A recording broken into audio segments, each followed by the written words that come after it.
Interesting.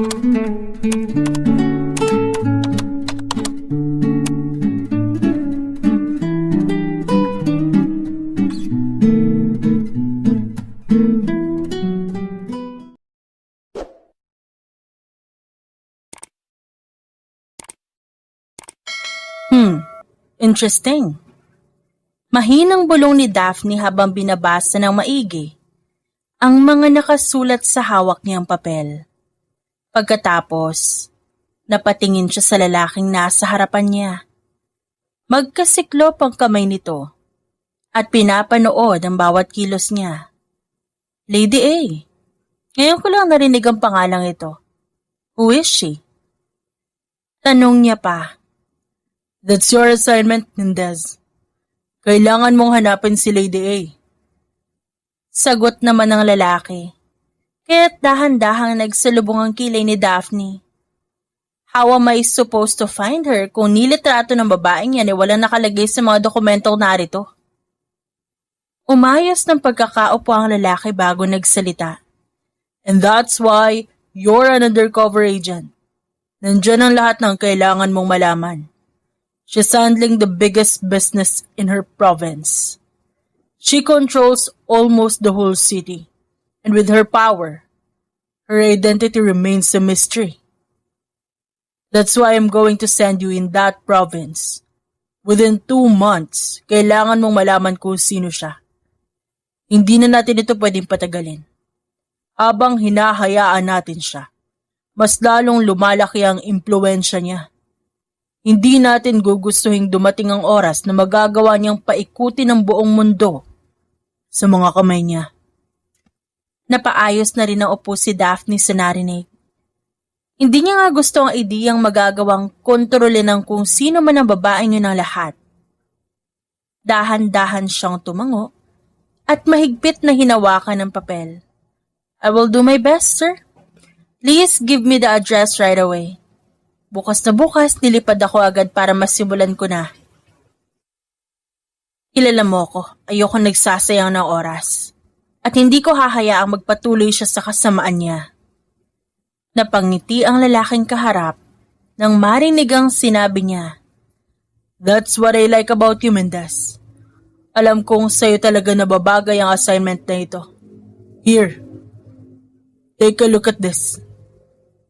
Isang puting folder ang muli niyang inabot kay Daphne na mabilis ding tinanggap ng babae. Sinasabing ang nightclub na yan, maaaring isa sa pagmamay-ari ni Lady A. Halos gabi-gabi, kung sino-sinong malalaking tao ang pumapasok dyan. Karamihan mga malalaking pangalan sa mundo ng industriya. Gusto kong dyan ka unang magmatsyag.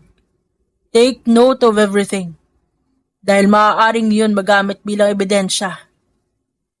Mabilis na tumango si Daphne sa mga sinabi ng boss. Pagkatapos tumayo ito ng matuwid, diretso ang tingin sa lalaki.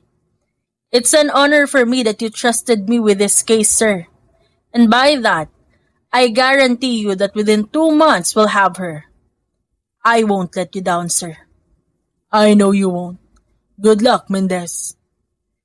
Samantala, sa kaparehong araw ding yun, buo ang loob ni Daphne na nilisan ng Maynila upang puntahan ang nasabing probinsya. Sa unang tingin, aakalain mong isang normal na probinsya lamang yun. Subalit kung titignang mabuti, makikita ang tila ba ilag na kilos ng bawat naroon.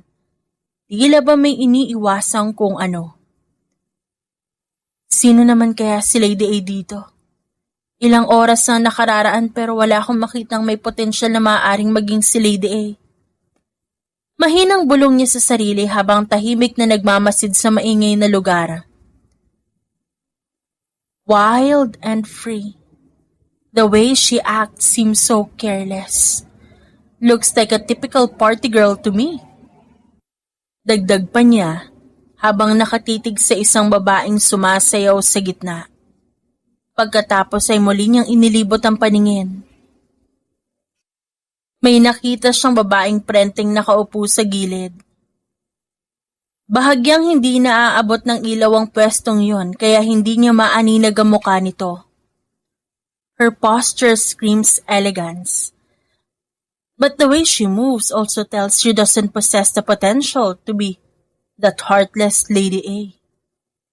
Umiiling-iling pang sabi niya at nilagok ang alak sa baso. Pagkatapos ay napabuntong hininga siya. Maaaring wala ka dito ngayon.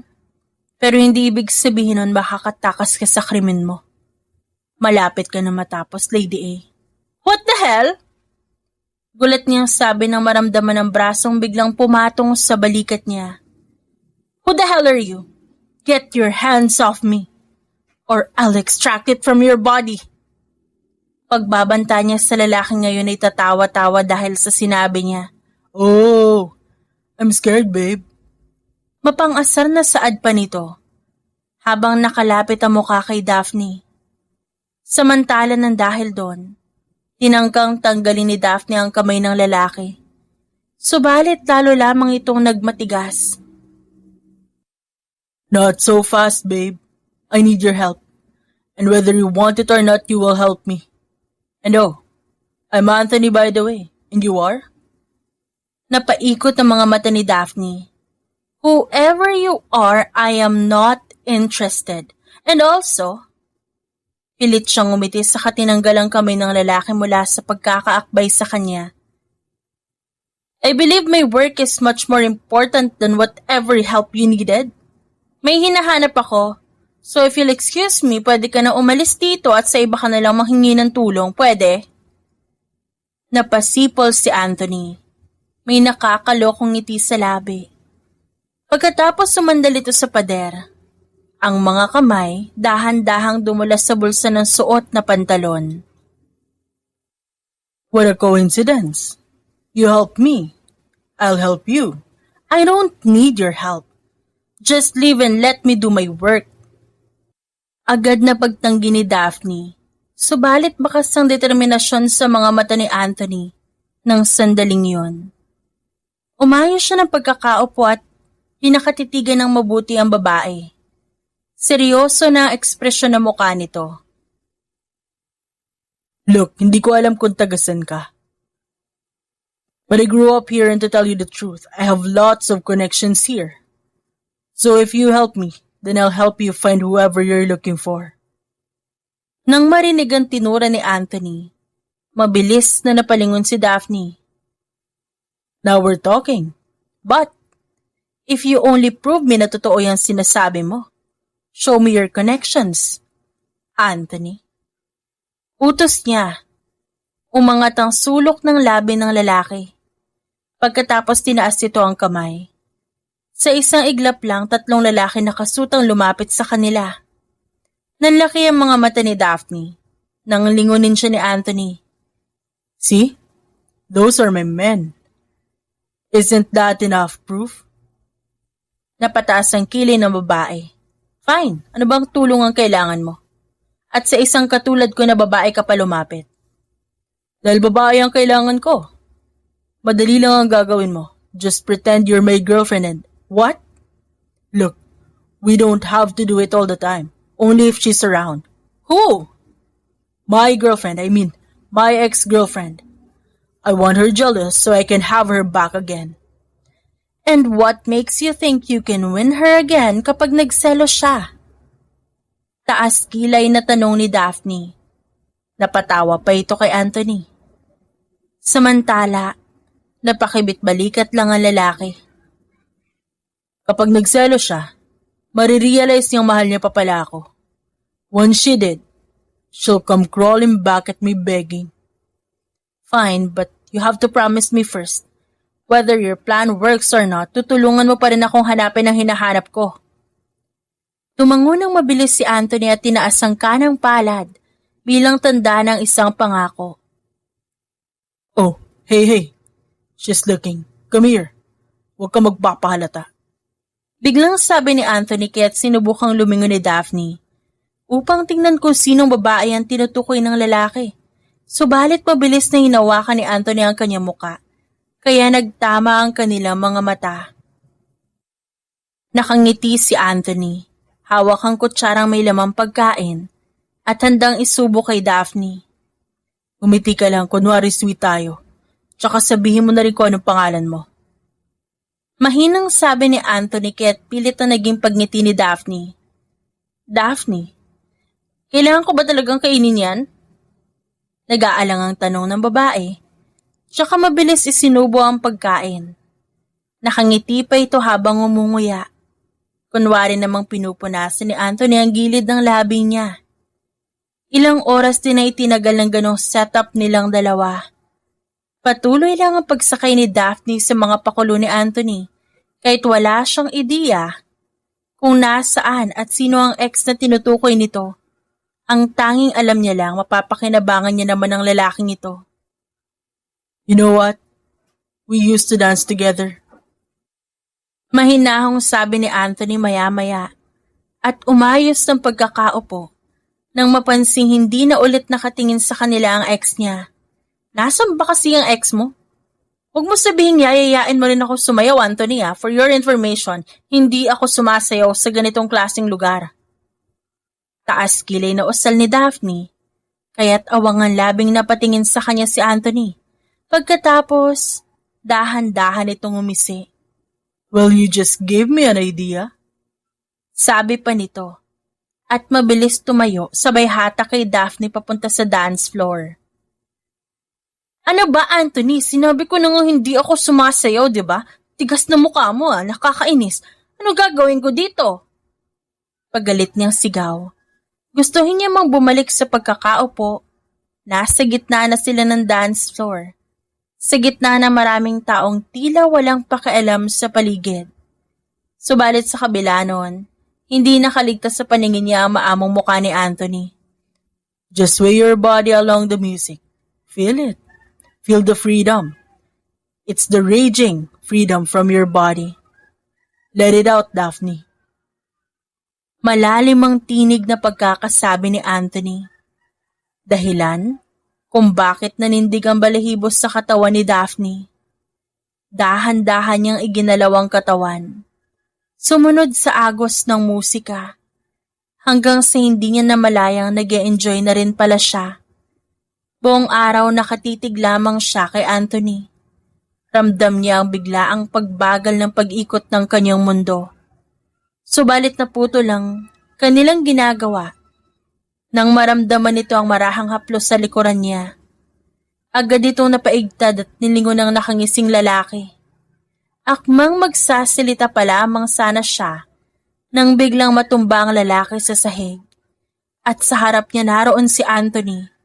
Kuyom ang kamao, umiigting ang panga, nanlilisik ang mga mata habang nakatingin sa lalaki.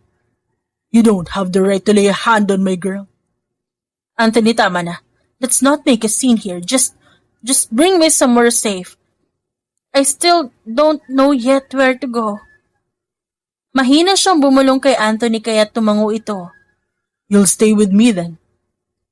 Mabagal lang bawat ginagawang hakbang ni Daphne sa malawak na sala ng bahay ni Anthony. Sa sobrang lawak noon hindi na bahay kundi mansyon ng lugar. Maya-maya, bigla siyang nilingon ni Anthony, kaya't napatigil siya sa paglalakad. Di ko alam kung ba't ba ako sumama sa lalaking to. Pero kung may pinaplano man siya na masama sa akin, kayang-kaya ko naman ang sarili ko. I was not born for nothing, and anyone who will mess with me should know it. Usal niya sa isipan, at pinapanood ang ginagawang paniningkit ng mga mata ni Anthony. Who are you, Daphne? Alam ko hindi ka taga dito. O kahit sa kabilang ibayo, anong pakay mo sa lugar na to? Sinong hinahanap mo? Sunod-sunod na tanong ni Anthony kaya tumuwid ang pagkakatayo ni Daphne. Binitiwan nito ang hawak na maleta at hinaplos ng kabilang kamay. Namamanhid na kasi yun dahil sa bigat ng kanyang dala. How can I be so sure that I can trust you?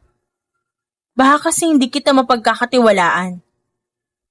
Tanong niya pabalik sanhi kung bakit natawa si Anthony. Hindi mo pa pala ako mapagkakatiwalaan sa lagay na yan? Ba't ka nandito sa bahay ko kung ganun? Taas ang kilay na tanong pabalik ni Anthony habang may nakakalokong ngisi sa labi. Samantala, napaikot naman ang mga mata si Daphne, tsaka naupo sa sofa na malapit sa kanya. Doon lamang siya nakahinga ng maluwag at seryosong tinignan niya si Anthony na ngayon nakaupo sa harapan niya. I'm from Manila. Isa akong agent. Panimula niya at mabilis pinakita ang kanyang ID na nasa bulsa ng pantalong suot. Kita naman ang pagkamangha sa mga mata ni Anthony habang nakatitig sa kanya. Naghihintay ng susunod niyang sasabihin. Maraming report na nakakarating sa amin mula sa probinsyang ito. Extortion, laganap ang counterfeit goods, may loan sharking at iba pa. At lahat ng krimeng yon, iisang tao lang ang pinaghihinalaan sa likod nun at si Lady A. Kailangan ko siyang hanapin. At malaman ang pagkakakilanlan niya sa lalong madaling panahon. Dahil kung hindi, mas lalong lalagwa ang kanyang kapangyarihan. And you're looking for her in a nightclub? Mapang-asar na tanong ni Anthony, kaya't napaikot ang mata ng babae. It's because she might be the owner of that nightclub. We have some details about it. Malalaking tao ang pumupunta doon palagi. Maaaring may illegal transaction na nangyayari doon. At isang maaaring basihan doon ay ang seguridad nila. I had to fake my identity just so they'll let me enter. And I bet kapag napansin nila hindi ka basta-basta ordinaryong tao, they'll play safe. In that way, walang maghihinalas sa kanila. Mahaba at dire-diretsyong paliwanag ni Daphne. Subalit tumagalpak ng tawa si Anthony nang marinig ang sinabi niya, bagay na labis pinagtaka ng babae.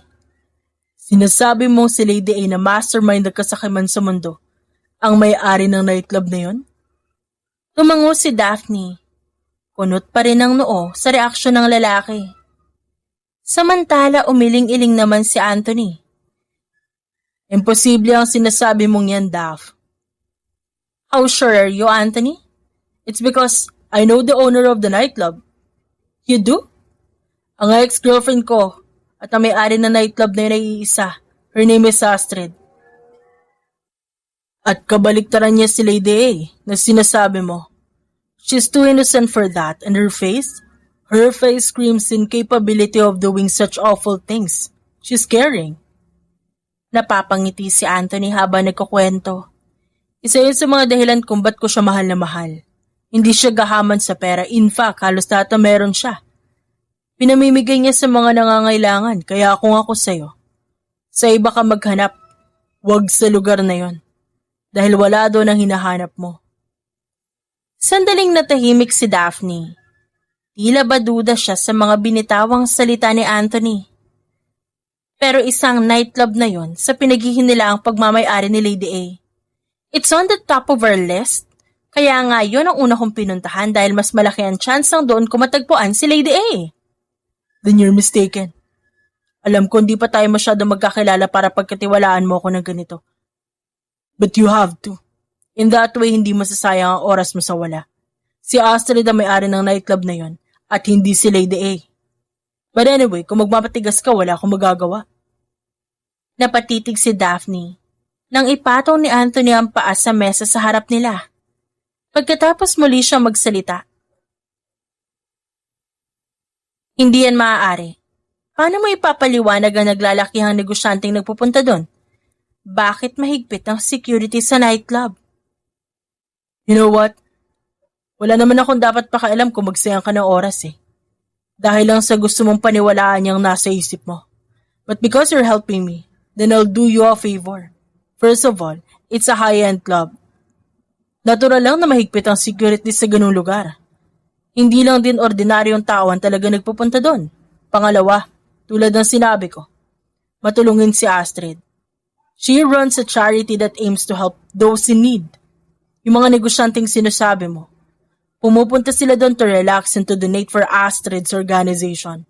Pangatlo, dahil sa perang meron si Astrid, her life's always at risk. Even her own uncle used to send her death threats just to have an access to her wealth. Natatakot si Astrid na baka dumating ang araw na pati mga customer ng nightclub na yon madamay. Kaya sinisigurado niyang walang makakapasok na may masamang balak.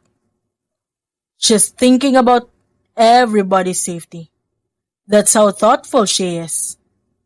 And I hope you're already convinced.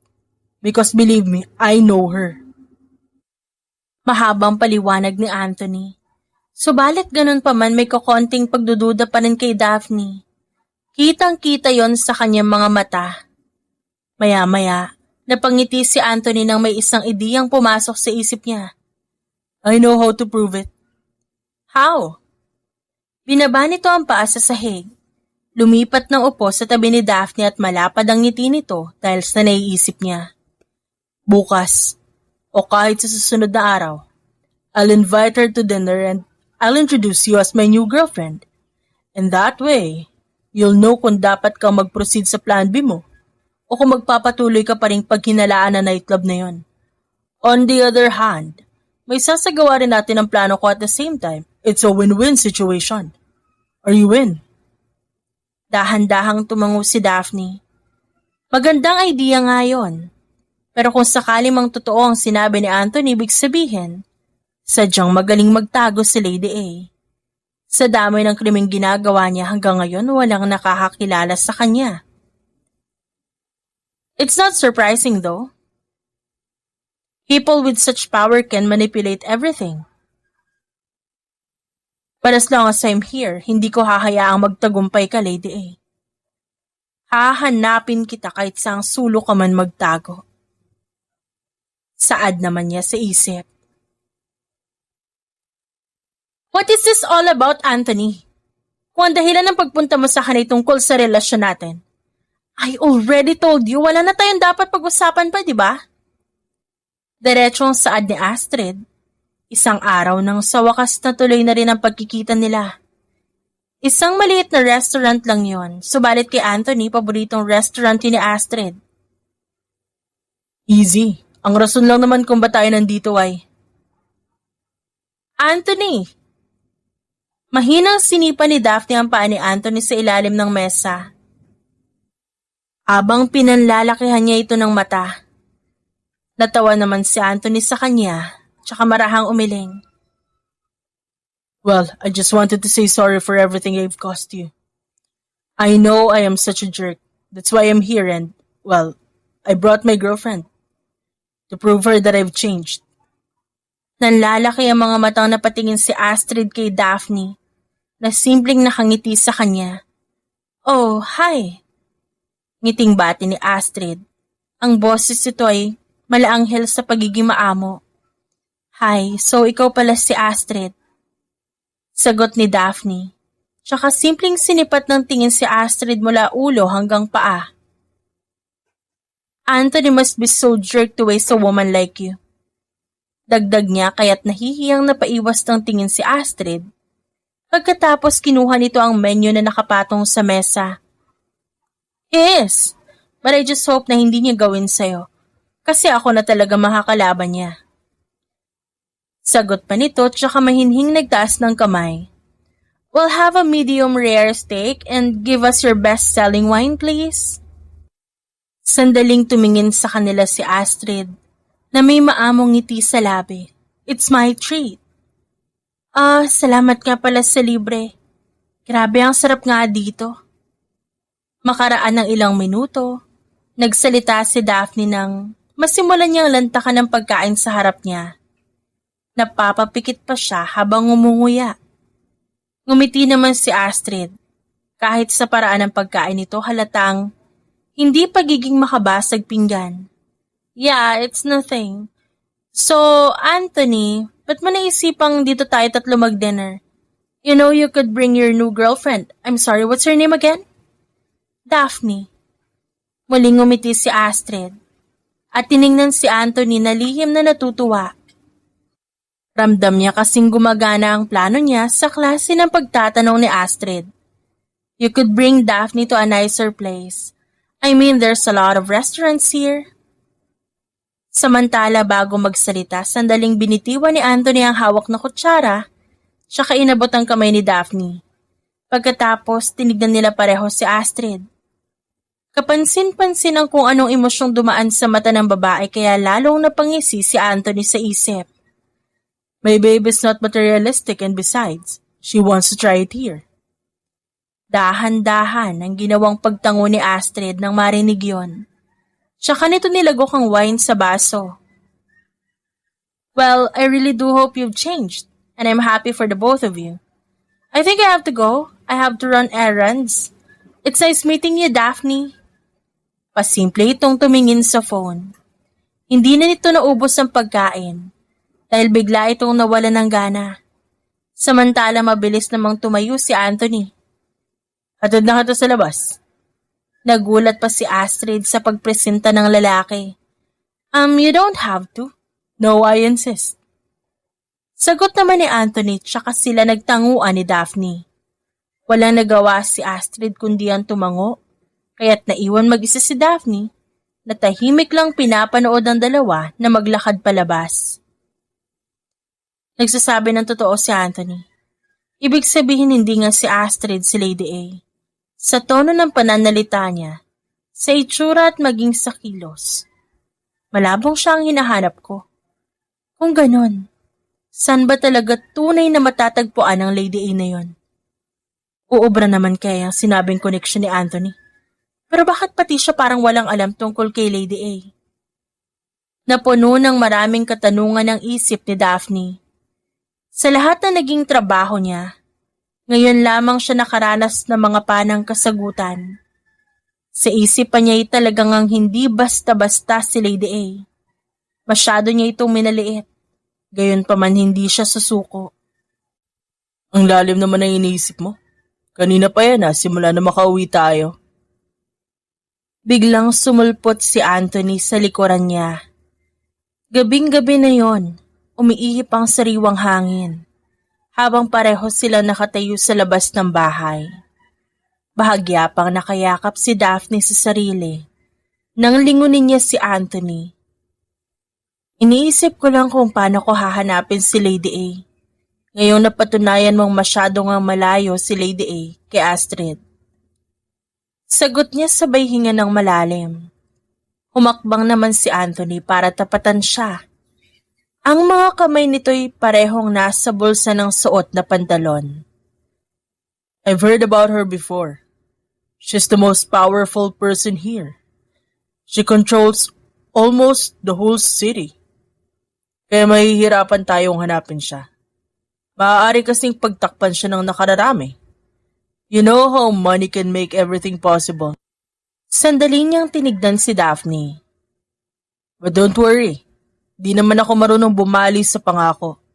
Kaya kahit gano'n pa kahirap hanapin yan, maaasahan mo tutulong pa rin ako. I'll do everything in my power to return the favor to you. Especially, napansin kong gumagana nga ang plano natin. Habang nangingiti si Anthony, napapailing naman si Daphne. Such a jerk. Bulong pa niya.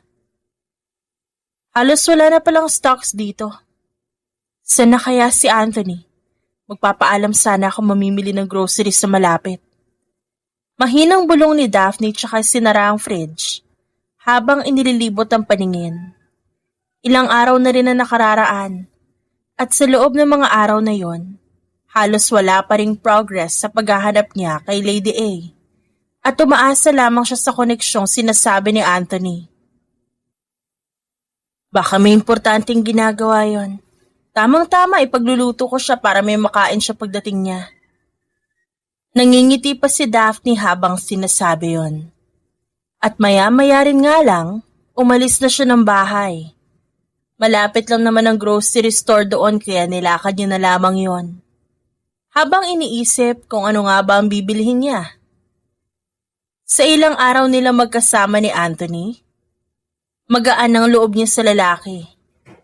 Kahit hindi pa rin niya kalubos na kabisado ang binata, napapansin naman niya na mahilig ito sa may sabaw na pagkain. Tama, lulutuan ko siya ng sinigang na bangus. Tiyak ako magugustuhan niya yon. Usal niya sa sarili habang naglalakad. Pagkatapos ay bahagya siyang napaisip. Bakit naman kaya parang ang saya-saya niya kapag sumasagi sa isip niya ang lalaki? Erase ah. Tumigil ka, Daphne. Imposible ang iniisip mo, hindi pwede yan. Marahas siyang umiling-iling para iwaksi ang ideyang pumapasok sa isip niya. Maya-maya natanaw niya ang isang hindi gaanong maliit na grocery store. Dire-diretso lamang ang lakad niya subalit mabilis ding napahinto nang makita ang isang pamilyar na figura na lumabas galing sa store na yon. Naningkit pa ang mga mata niya habang tinitignang mabuti ang babae sa malayuan. Si Astrid ba yun? Tanong niya, tsaka ito sinundan ng tingin.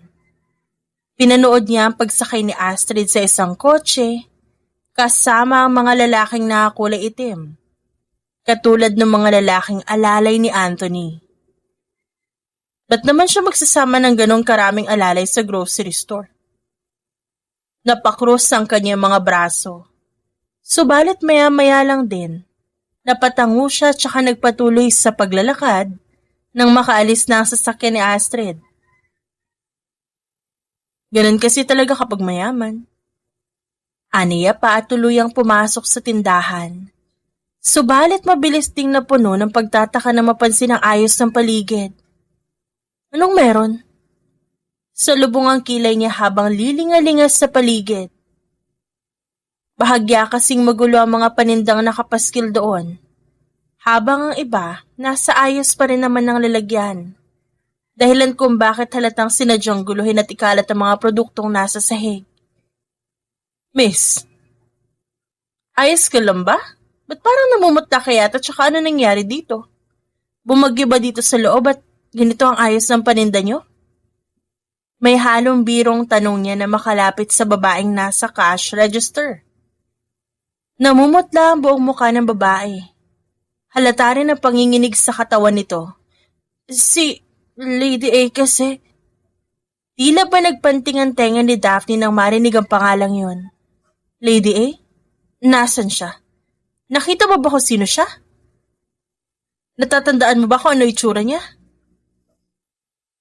Naging sunod-sunod ang tanong ni Daphne, nang dahil sa pagiging desperada nito matunton si Lady A. Nanggaling po sila dito, kinuha po nila lahat ng kita ng tindahan. Bayad daw po namin yun para sa proteksyong binibigay nila sa amin. Kung hindi daw po kami magbabayad, asahan daw po naming mararanasan namin lahat ng paghihirap.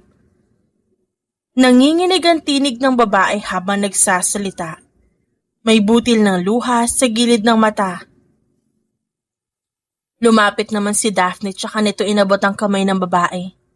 Pinakatitigan niya ang mga mata nito. Calm down. I'm here to help you to end her wrongdoings. But I need your cooperation too. You have to tell me everything you remember about her looks.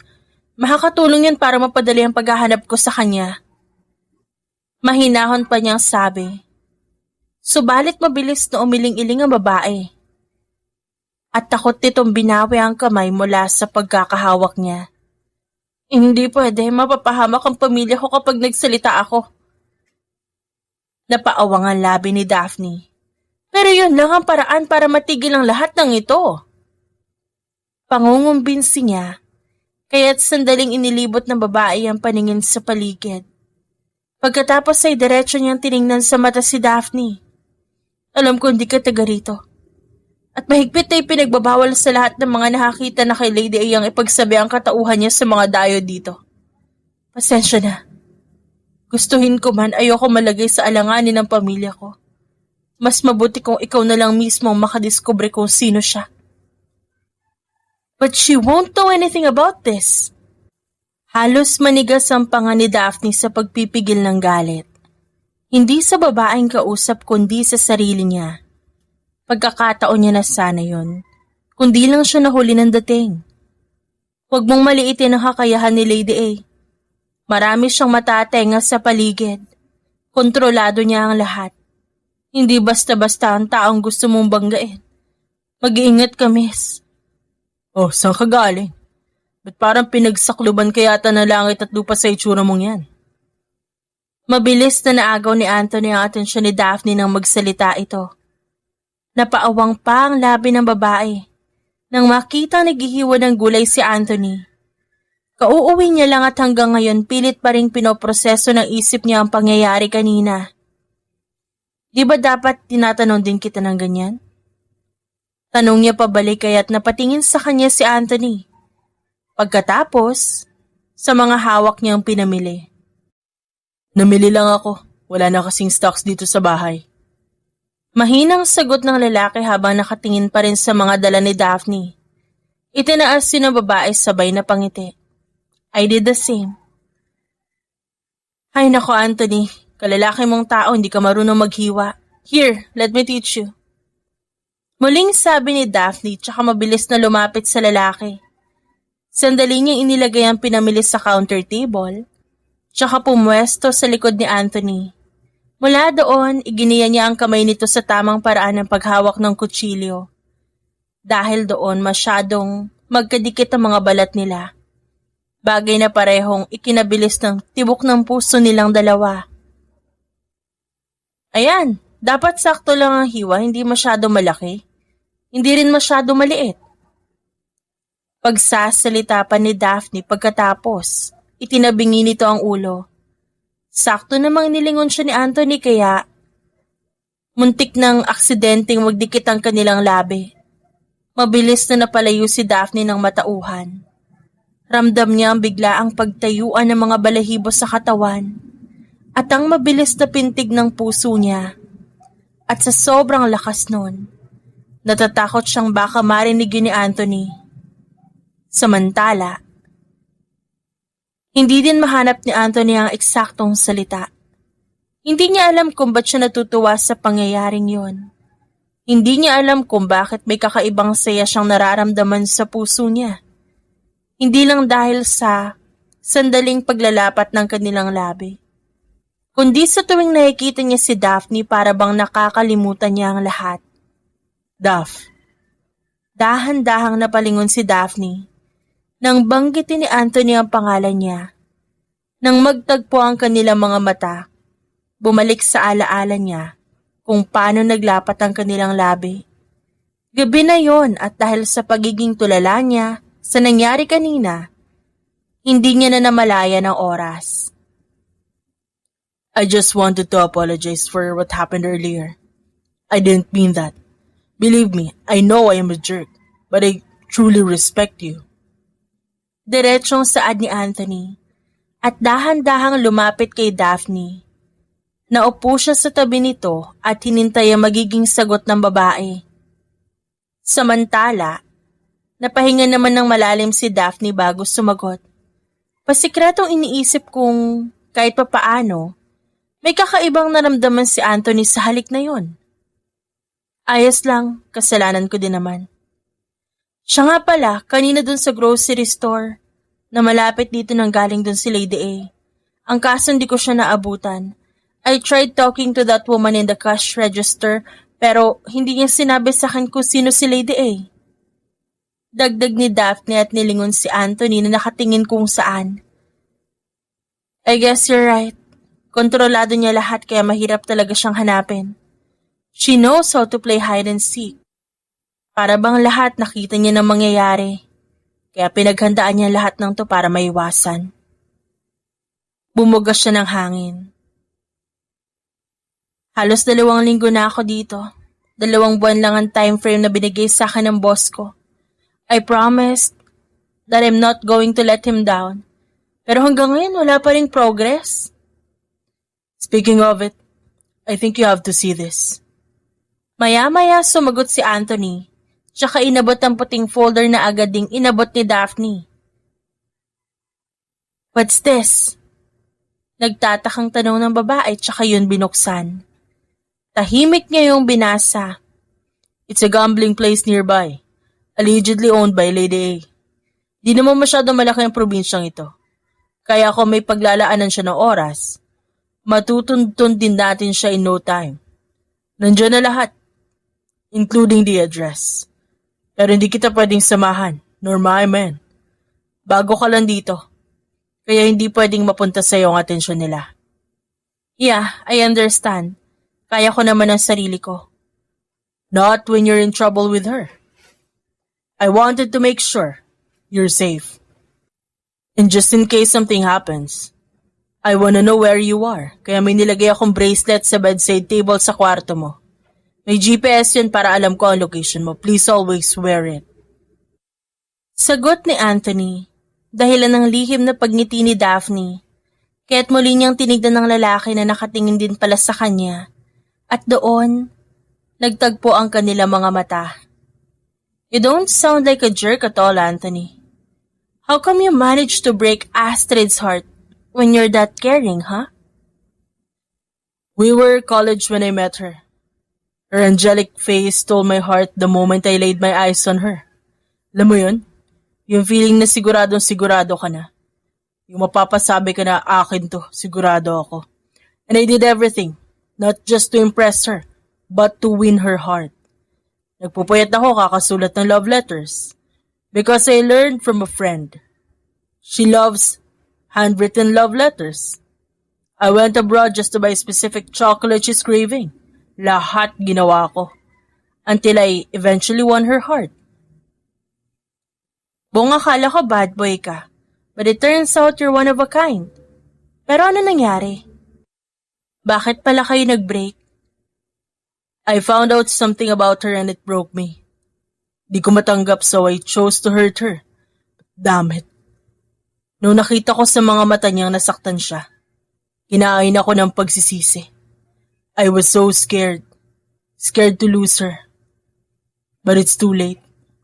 At ngayon, di ko alam kung may babalik ko pa ba yung dati. Sagot ng lalaki, bagamat malungkot siya, katakatakang hindi na siya nasasaktan pa. Para bang kahit na hindi sa kanya bumalik si Astrid, ayos lang. How about you? Have you ever fallen in love, Daphne? Tanong niya pabalik sa babae at natawa naman ito. I spent my years proving myself I can do better. Lumaki akong palaging minamaliit. My father left us for another woman. My mother left me for another family. Lumaki ako sa tita kong palagi akong inaapi. She used to say na wala akong mararating. Kaya nung magkaroon ako ng pagkakataon na makapag-aral ng libre, I grabbed it. At ang kapalit naman ng lahat ng yon, hindi ko na na-experience pa ang ma-in love. But it's okay, masaya naman ako sa kung ano meron ako ngayon. Mahabang sagot ni Daphne, habang may ngiti sa labi. But it's not yet too late, Daph. Malalim ang tinig na pagkakasabi ni Anthony. Subalit hindi niya alam kung saan nanggaling ang salitang yon. Ang tanging alam lang niya ay ang mabilis na tibok ng puso niya at ang pagnanais na muling maangkin ang labi ni Daphne. It's not yet too late. I know that. You're right. You've already proven yourself. It's time for you to be happy. Because I can hear your heartbeat, Daphne. And it's longing for something.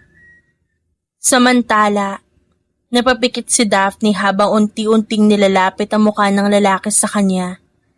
At hinihintay niya ang susunod na mangyayari. Hindi niya alam ang dapat gawin.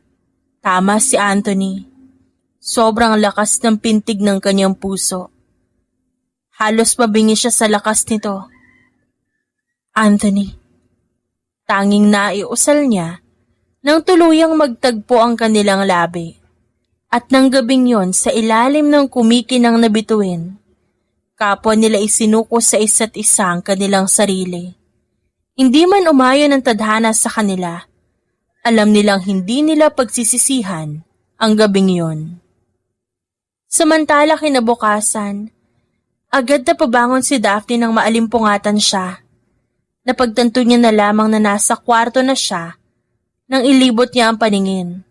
Pagkatapos na patingin siya sa katawan, suot niya ang t-shirt ni Anthony. Oh my God, hindi nga panaginip. Mahina niyang saad at tinakpan pa ang bibig. Hindi siya makapaniwala. Subalit ng ibabaw ang saya sa puso niya. Kahit pa alam niya maaaring wala lang yun kay Anthony, hindi niya pinagsisihan ang nangyari. Ilang sandali pa, napalingon siya sa bedside table nang maalala ang bracelet na sinasabi ni Anthony. Subalit hindi lamang yun na nakita niya. Katabi nun ay isang note at isang tray na may pancake at tinimplang gatas. Nilapitan niya yun at kinuha ang bracelet. Pagkatapos, sunod niyang binasa ang nakasulat. Have your breakfast, Daph. May kailangan lang ako asikasuhin. Please don't leave this house alone. You should take a rest for now. Sasamahan kita sa lakad mo sa susunod na araw. Dahil sa nabasa, unti-unti rin siyang napabalik sa realidad. May kailangan pa pala siyang tapusin. At gustuhin niya mang sundin ang bilin ni Anthony, alam niyang hindi pwede. Lumalakad ang oras at bawat araw na lumilipas wala siyang magagawa, kundi gawin ang trabaho. At mas nagiging komplikado pa ang lahat at aaminin niyang nahihirapan siya. Kaya naman nang matapos siyang kumain at makapag-asikaso, agad niya ring pinuntahan ang lugar na nasa address. Lilinga-linga pa siya sa paligid nang marating niya ito. Ito na nga yun. Sana naman maaktuhan ko na dito si Lady A. Sigurado ako sa mga susunod na araw tatawag na sa akin si boss para manghingi ng update. Hindi ko pwedeng sabihin sa kanya na hanggang ngayon wala pa ring progress sa paghahanap sa babaeng yon. Subalit napatigil siya nang biglang makasalubong si Astrid na nanggaling mula sa loob. Gulat na gulat ito na makita siya. Habang tanging pag-awang lang ng labi ang nagawa niya. Daphne, anong ginagawa mo dito? Pagtatanaw nito sa kanya, mabilis siyang natauhan. Na-bored lang ako. Kasi ako lang mag-isa sa bahay. May pinuntahan kasi si Anthony kaya naisip kong mamasyal muna kung saan-saan. Tapos sakto nakita ko to. Na-curious ako kasi medyo maraming pumapasok.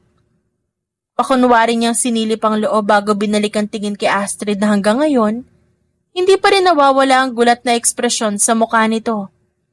Ikaw, anong ginagawa mo dito? Hindi ko na-expect na makikita kita dito. May kinita lang akong kaibigan sa loob pero paalis na ako. Ganun ba? Siya nga pala, nakita kita kahapon sa grocery store malapit sa bahay ni Anthony. Nakita kitang lumabas galing dun pero wala kang binili. Pero ang gulo kasi dun nung pumasok ako. Kung di nga lang out of stocks lahat ng kailangan sa bahay ni Anthony, hindi talaga ako bibili. Oh, well, I didn't see you there. Tanging nasabi na lang ni Astrid. Halata ang kaba sa tinig dito kaya't unti-unting sumibol ang pagdududa ni Daphne. Posible kayang si Lady A at Astrid ay isa? What if Lady A stands for Lady Astrid? Kung di ko pagbabasehan ang sinabi ni Anthony tungkol sa kanya nung nakita ko siya kahapon, hindi ba't katakatakang nanggaling siya sa maliit na grocery store na yon nang may mga kasamang lalaking nakasuit pero wala siyang pinamili? Sakto ring nanggaling doon si Lady A.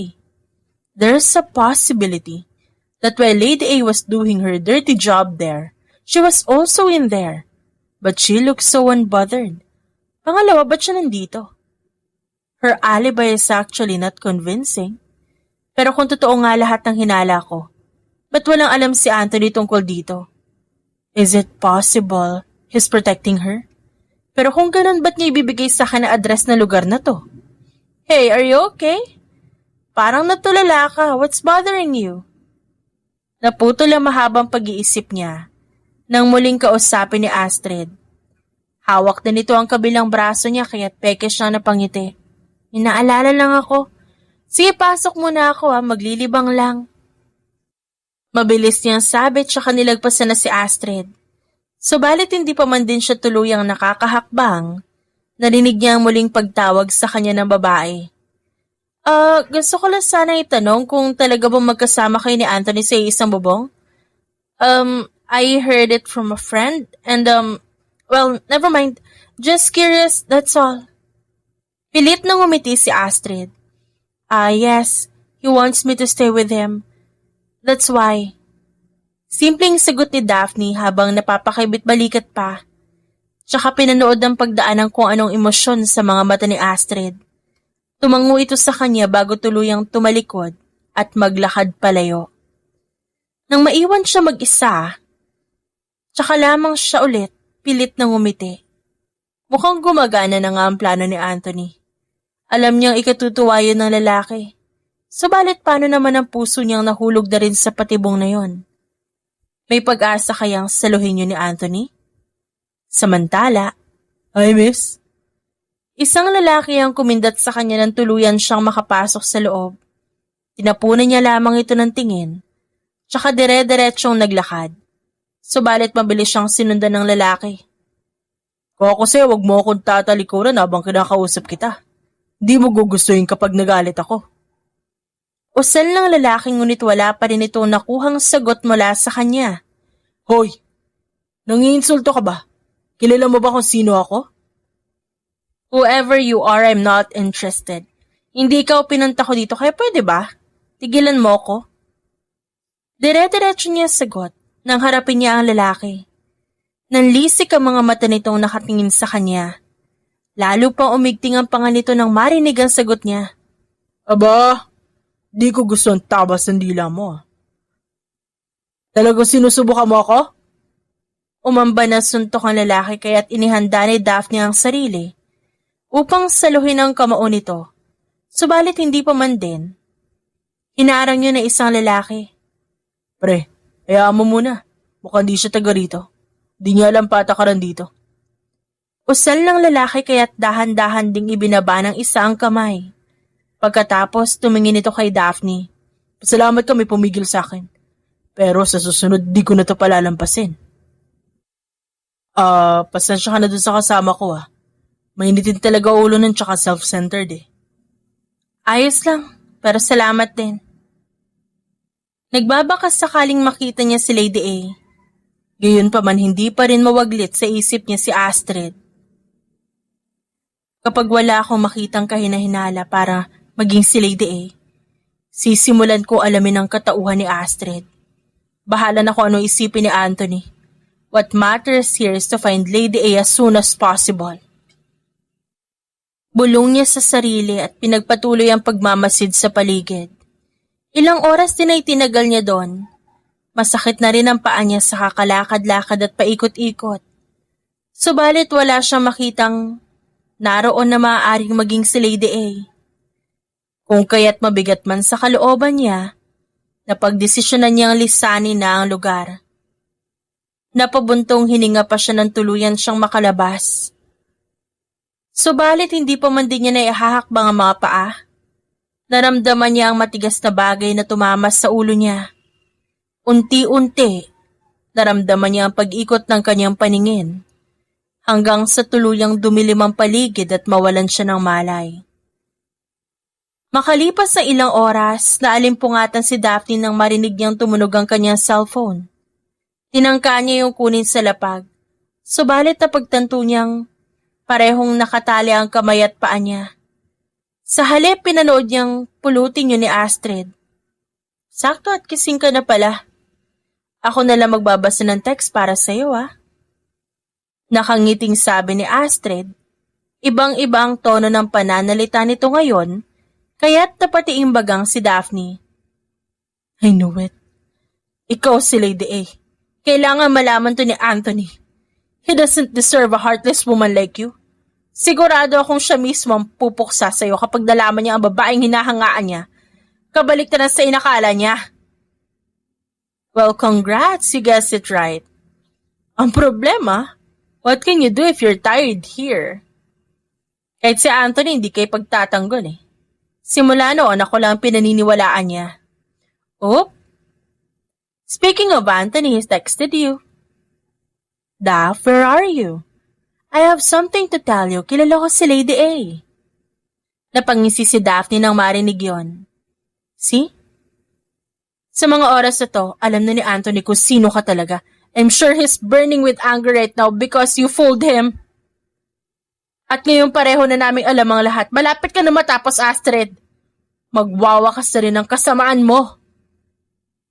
Aniya pa sa kabila ng hapding nararamdaman dahil sa mahigpit na pagkakatali sa kanya. Subalit imbes na matakot, sunod-sunod na malalakas na halakak ang pinakawalan ni Astrid. "How naive you are, Daphne. Naniwala ka talaga kay Anthony? Ano bang sinabi niya sa'yo? That he's an influencer? He has connections and then what? Na wala siyang alam tungkol kay Lady A? Think of it, Daphne. Paano nangyaring marami siyang connection kung di niya kilala ang pinakakinatatakutang tao dito? Bahagyang nilaro-laro ni Astrid ang buhok ni Daphne, habang dahan-dahang sumisibol ang kaba sa dibdib niya. Hindi dahil sa takot na maaaring mangyari, kundi dahil natatakot siya sa ideyang pumapasok sa isip niya. Of course, he knows it, Daphne. Kilala niya si Lady A. Kilalang kilala. That's impossible. Tanging nasabi ni Daphne, dahilan para muling tumawa si Astrid. Did you know the reason of our breakup? It's because he found out who I was. He cheated on me because he was furious. Sinabi niyang siya mismo ang magsusumbong sa mga otoridad tungkol sa akin, but guess what? He even protected me against you. Tinigil ni Astrid ang paglalaro sa buhok ni Daphne at naglakad ito patungo sa harap niya. I know who you are, Daphne Mendez. Alam ko rin ako ang pakay mo dito. Did you know how painful it is for me to see you and Anthony together? Kaya nung gabing nag-dinner tayo sa paborito kong restaurant, nung hinatid ako ni Anthony sa labas? The moment we reached the parking lot, sinabi ko sa kanya lahat kung paano ako nasasaktan. That's when he admitted everything. That it was just part of plan to make me jealous. Pero hindi lang yun ang sinabi niya sa akin. He told me everything about your mission to find me. Napangisi si Astrid nang makita ang sakit sa mga mata ni Daphne. Kaya sinabi ko sa kanya ituloy niya yung kunwaring pagpapanggap. Sa ganung paraan malalaman ko ang bawat kilos mo. Although hindi ka naman threat sa akin, di naman ako natatakot sa'yo dahil ang totoo. Wala ka naman talagang binatbat sa akin. Not until Anthony stopped updating me. He stopped calling me. At ikaw na lang lagi ang bukang bibig niya. That's when I decided that I have to erase you out of our lives. Hindi nakasagot si Daphne sa panlulumo. Hindi dahil sa katotohanang maaaring doon matapos ang buhay niya, kundi dahil sa nalamang ang lalaking pinili niyang pagkatiwalaan. Matagal na pala siyang pinagkakanulo. That's not possible. Anthony is not like that. He may have hurt you, but he has a heart and he cared for me. Mahina lang ang pagkakasabi niya noon.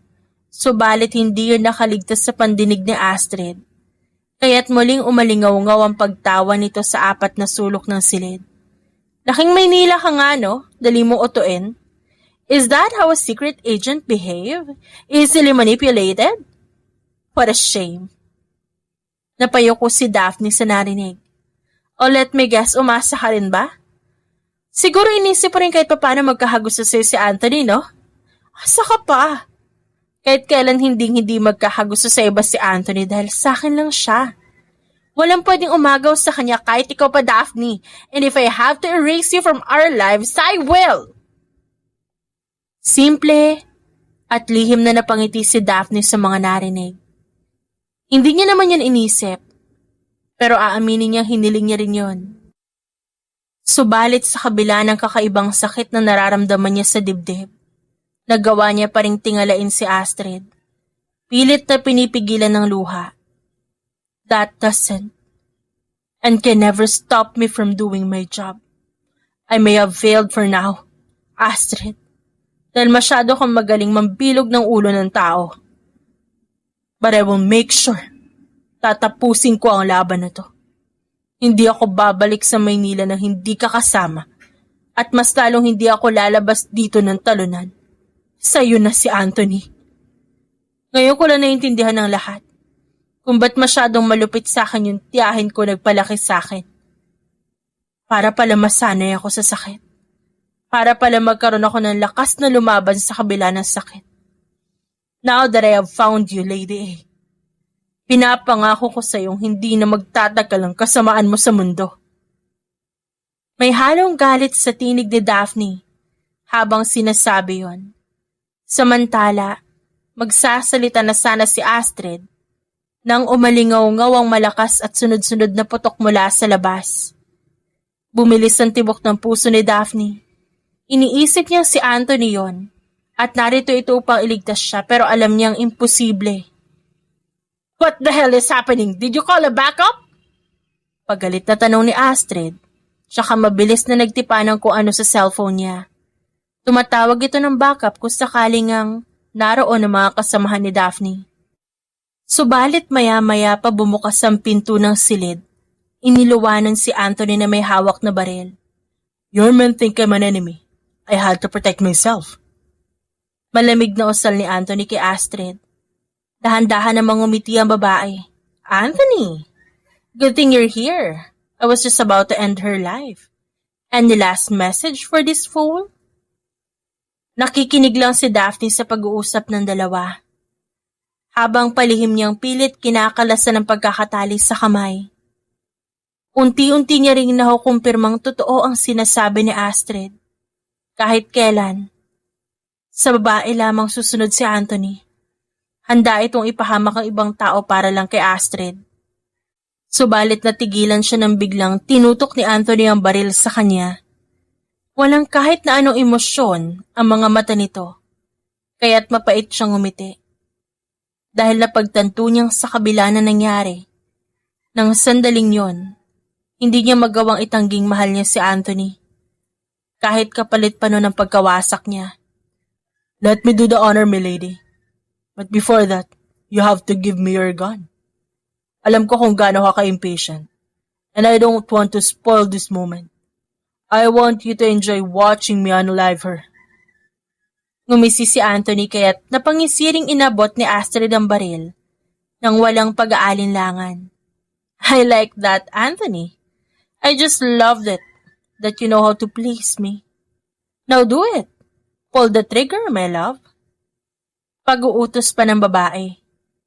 Ngunit sa isang iglap, nang mahawakan ni Anthony ang baril, agad na yung tinutok kay Astrid. Bagamat gulat, kinuha ni Daphne ang pagkakataong yun para kalagan ng sarili. What's the meaning of this, Anthony? You're choosing her. You've done too much crime, Astrid. At nagbulag-bulagan ako dahil sa pagmamahal ko sa'yo. It's time for you to face the consequences. Consider this as my final act of love to you. Just cooperate with us and surrender yourself to the authority. Galit na napasigaw si Astrid dahil doon. Ramdam niya ang panginginig ng katawan dahil sa matinding pagkasuklam. Gayunpaman hindi siya papayag na matalo. Walang alinlangan niyang sinipa ang hawak na baril ni Anthony. Sa pagtilapon nito, nagkaroon siya ng pagkakataong tumakbo palabas. Napamura si Daphne. Antay my feet quickly bago pa siya makatakas! Malakas na sigaw niya, kaya't mabilis siyang sinunod ni Anthony. Nang tuluyang makalagantali, mabilis niyang pinulot ang baril sa sahig, pagkatapos sabay silang lumabas ng silid. Subalit ng sandaling yon, nagkalat ng mga tauhan ni Astrid sa labas. Bullshit! Baka nakatakas na siya! Where the hell are we? Di siya basta-basta aalis. Lalo na't maraming backup niya ang dumating. Nasa hideout niya tayo. But don't worry. As long as I'm here, you are safe. Saktong pagkasabi ni Anthony noon, umalingaw-ngaw ang putok ng baril malapit sa kanila. Agad silang napatakbo para magtago, habang nakatutok ang baril kung saan. Anumang oras nakahanda silang kalabitin ng gatilyo. Kailangan na natin makalabas dito, hindi natin sila kakayanin. You're right, sobrang dami nila. But then, hindi ko pwedeng palampasin ang pagkakataong ito. I have to find her. Hindi pwede makatakas si Astrid, Anthony. Pagkatapos nito, kailangan na siya makulong.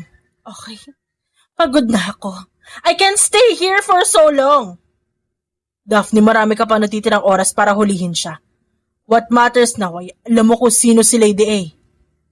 Hindi ba't yun naman ang mission mo? Ang malaman ng katauhan niya? Samantala nangilid ang luha ni Daphne na napatingin sa kanya.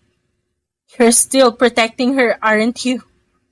No, I'm protecting you. Hindi natin sila kakayanin. Liar ka. Sinungaling. Alam ko na lahat, Anthony. You ruined my trust. Sa bagay. Sino nga ba naman ako? I'm just someone you're using to get her back, di ba? And I was so full to believe that somehow you heard my heart that beats for you. Tuluyang nagbagsakan ng luhang kanina pa niya pinipigilan. Ang ina ka. Ikaw lang nagpaiyak sa akin, Anthony. I should have known that meeting you was a big mistake. Dagdag pa niya. Kaya't walang alinlangan siyang niyakap ng lalaki. Ramdam niya ang lakas ng pintig ng kanyang puso. Subalit natatakot siyang paniwalain ng sarili na para sa kanya ang tibok na yon. I'm sorry, hindi ko sinasadya. I did it because I was desperate to get her back. But I just woke up one day na wala na siya, Daphne. Wala nang Astrid sa puso ko kasi ikaw na. Sa kabila ng mga salitang yon, pilit pa rin kumawala si Daphne sa pagkakayakap. Walang emosyon siyang tiningnan nito sa mata, habang mahigpit na hawak ang baril. Kung totoo ang sinasabi mong yan, prove it, Anthony. Let me hunt her. Kung kamatayan ang kapalit para mapatunayan ang sarili, buong tapang niya yung haharapin. Muling umalingaw-ngaw ang malalakas at sunod-sunod na putukan.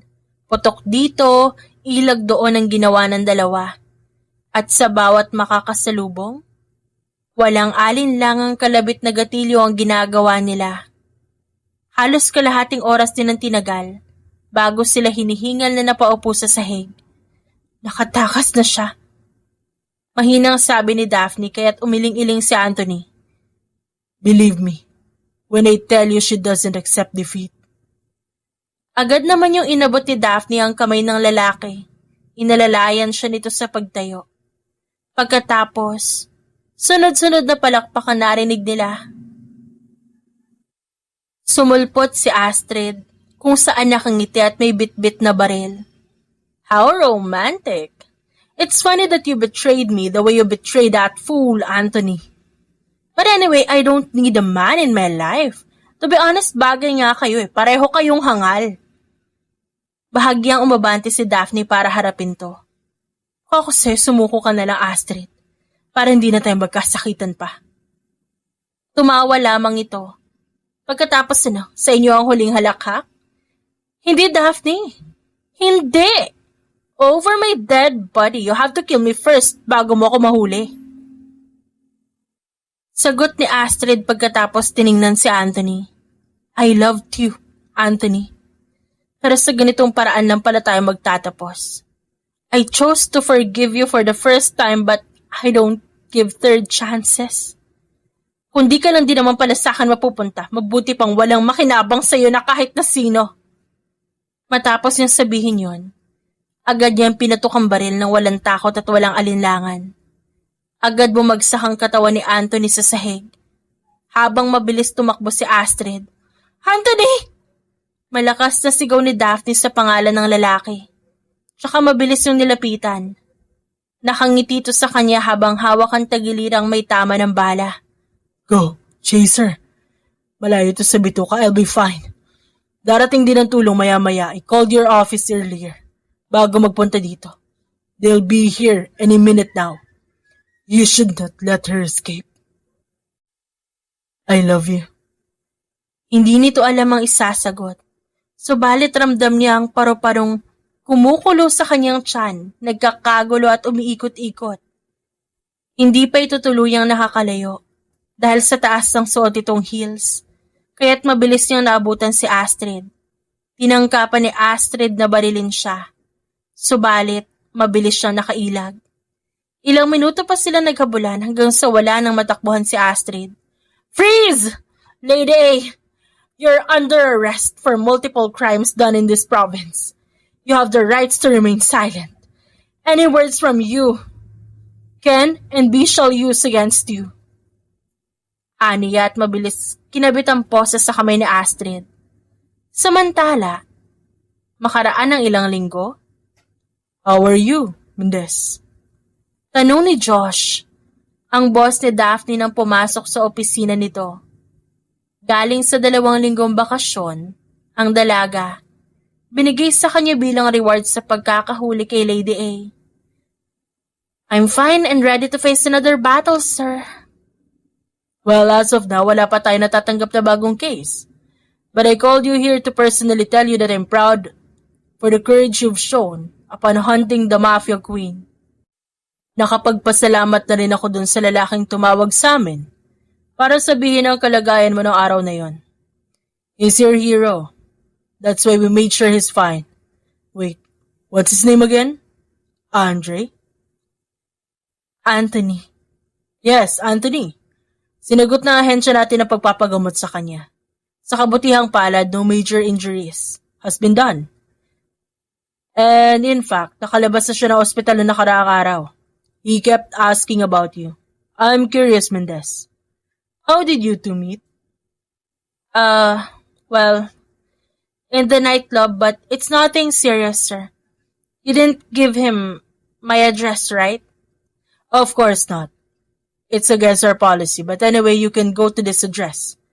That's your assignment for today only. Inabot ni Josh ang maliit na papel kay Daphne. It's a restaurant, sir. Anong gagawin ko doon? Kailangan mong hanapin ang taong kahina-hinala doon. Hurry up! Tumatakbo ang oras, Mendez. Kailangan mo yung tapusin within this day. Mabilis ang ginawang pagtango ni Daphne at nilisan ang opisina ni Josh. Ilang minuto lang ang tinagal niya bago siya nakarating sa nasabing restaurant. Nang tuluyang makapasok at takatakang tahimik ang lahat, kapansin-pansing halos lahat ay nakayoko, nakasuot ng itim na sombrero. Dahilan kung ba't hindi niya makita ang mukha ng bawat isa. Hanggang maya-maya lang, narinig niya ang pagtugtog ng violin, kasabay ng pamilyar na tinig na kumakanta. Inilibot niya ang paningin hanggang sa mahagip niya ang pamilyar na figurang yon. Si Anthony. Kumakanta habang diretsong nakatingin sa kanya kaya't napatayo na siya.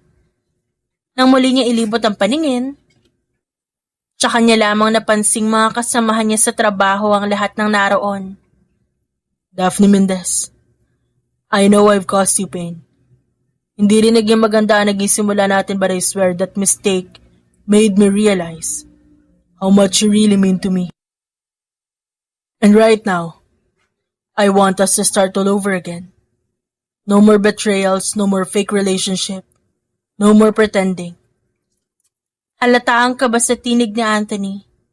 Malalaking butil ng pawis ang tumutulo mula sa kanyang noo, sa takot na baka tanggihan siya ni Daphne. Samantala, hindi naman alam ni Daphne ang isasagot. Maaaring nasaktan siya sa pagtatraidor na yon. Subalit walang taong perpekto sa mundo. Lahat nakakagawa ng pagkakamali. Bawat isa deserve ng second chance. Kaya naman, may ngiti sa labi niyang pinatayo ang lalaki. Bago ko sabihin ang sagot ko, you have to tell me first, how did you find me? Bumaling naman ng tingin ang lalaki sa kanyang bracelet na suot. Baka nakalimutan mo ho ba rin? It's the same way I found you that day. Dahil sa narinig, napaawang ang labi ni Daphne. So, are you willing to start again? You jerk, of course I will.